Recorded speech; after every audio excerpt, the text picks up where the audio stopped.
Nah, sekarang penerapan teknologi dalam pengajaran. Bapak dan Ibu, tadi sudah saya sampaikan bahwa di awal tadi, media pembelajaran yang inovatif itu bisa menggunakan teknologi, bisa juga tidak. Ya.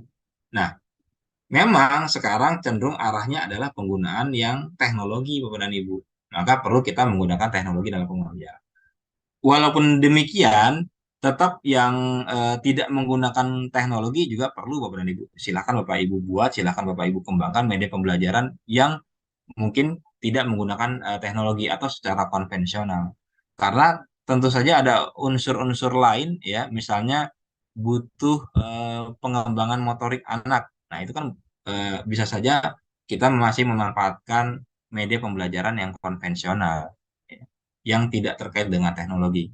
Tetapi karena sekarang zamannya adalah perkembangan teknologi begitu pesat, apalagi munculnya AI dan sebagainya, lalu kita sebagai guru tentu saja perlu memanfaatkan teknologi dalam pengajaran. Tetapi Bapak dan Ibu, sekali lagi, ketika kita memanfaatkan teknologi dalam pengajaran Bapak dan Ibu, intinya adalah teknologi digunakan untuk membantu kita meningkatkan pemahaman murid-murid kita, bukan sekedar canggihnya teknologi, kerennya teknologi, tetapi tidak meningkatkan pemahaman dari murid-murid kita.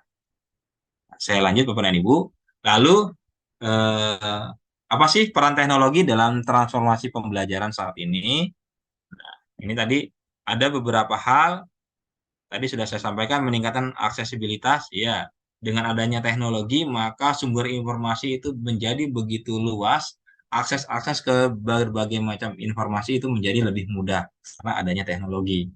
Internet misalnya, kemudian smartphone ya, handphone gitu ya, telepon pintar itu aksesnya menjadi lebih mudah. Kemudian dengan penggunaan teknologi tadi mendorong pembelajaran yang mandiri.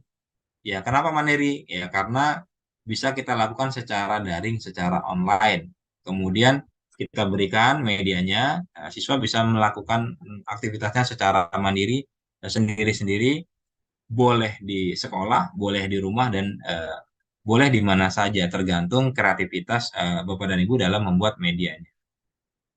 Lalu, dengan adanya teknologi, itu bisa mempersonalisasi pembelajaran. Iya, Bapak dan Ibu. Kita tahu bahwa kemampuan murid kita itu berbeda-beda, kemampuan awalnya, kemudian eh, tingkat kecepatan belajarnya juga berbeda-beda. Nah, dengan adanya teknologi, itu sangat memungkinkan terjadinya personalisasi pembelajaran. Contohnya, kalau misalnya Pak Daniku pernah pakai Duolingo ya, Duolingo itu kan aplikasi yang eh, untuk bahasa, ya.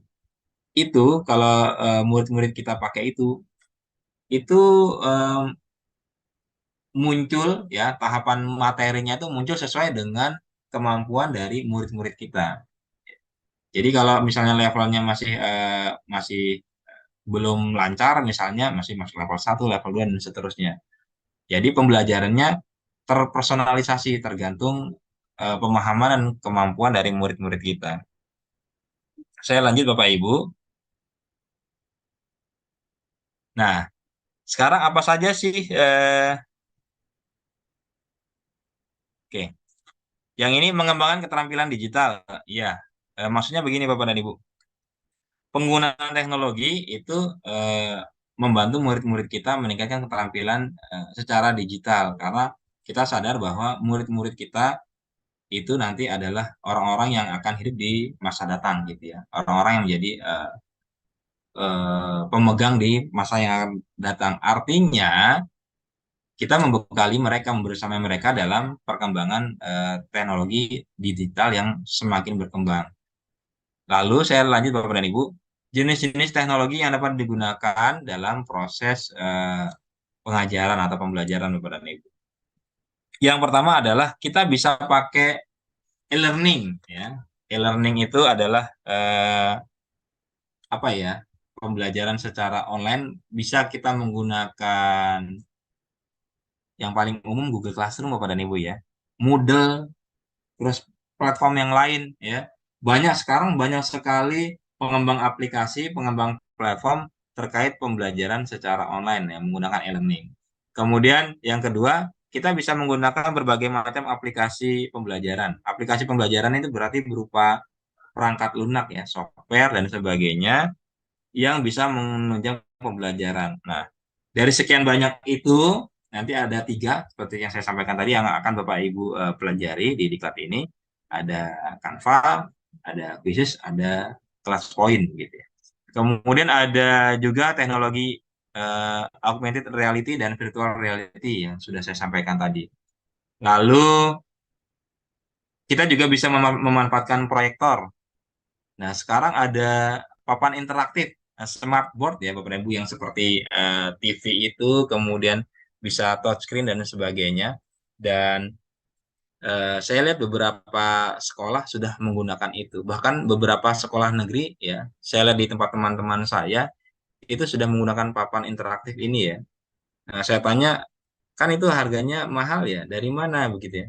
Oh, ini dapat bantuan Pak dari pemerintah. Wah, berarti luar biasa. Ternyata sekolah-sekolah negeri juga sekarang fasilitasnya sudah luar biasa. Banyak sekali bantuan yang datang. Nah, sekarang tinggal Bapak dan Ibu memanfaatkan bantuan-bantuan yang ada begitu ya. Papan interaktif itu lumayan ya, lumayan mahal itu harganya. Tetapi saya lihat beberapa sekolah punya begitu ya. Ketika saya tanya, oh ini bantuan dan sebagainya.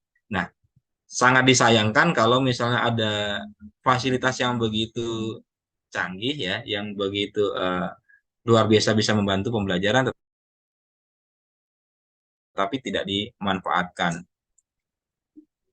Kemudian yang ketiga adalah contoh penerapan teknologi dalam pembelajaran untuk meningkatkan keterlibatan siswa.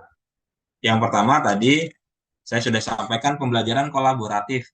Ya, kolaborasi, siswa bisa mengerjakan bersama-sama.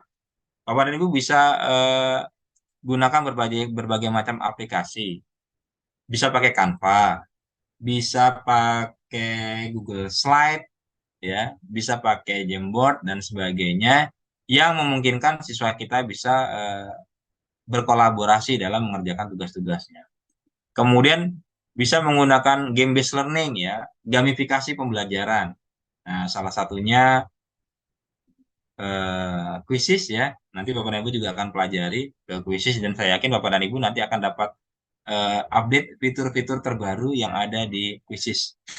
Karena Quizzes salah satu alternatif dalam gamifikasi ya, pembelajaran berbasis game. Lalu penggunaan multimedia interaktif. Canva juga ternyata bisa buat presentasi interaktif, bisa buat quiz interaktif, bisa buat pembelajaran interaktif ya. Tergantung bagaimana memanfaatkannya. Kok bisa? Ya bisa. Padahal kan Canva hanya awalnya hanya platform desain gitu ya. Tetapi kok bisa dibuat interaktif? Bisa Bapak dan Ibu. Silahkan sesuai dengan kreativitas Bapak dan Ibu ya. Kemudian penggunaan berbagai macam sumber daya daring atau penggunaan berbagai macam hal yang berhubungan dengan secara online.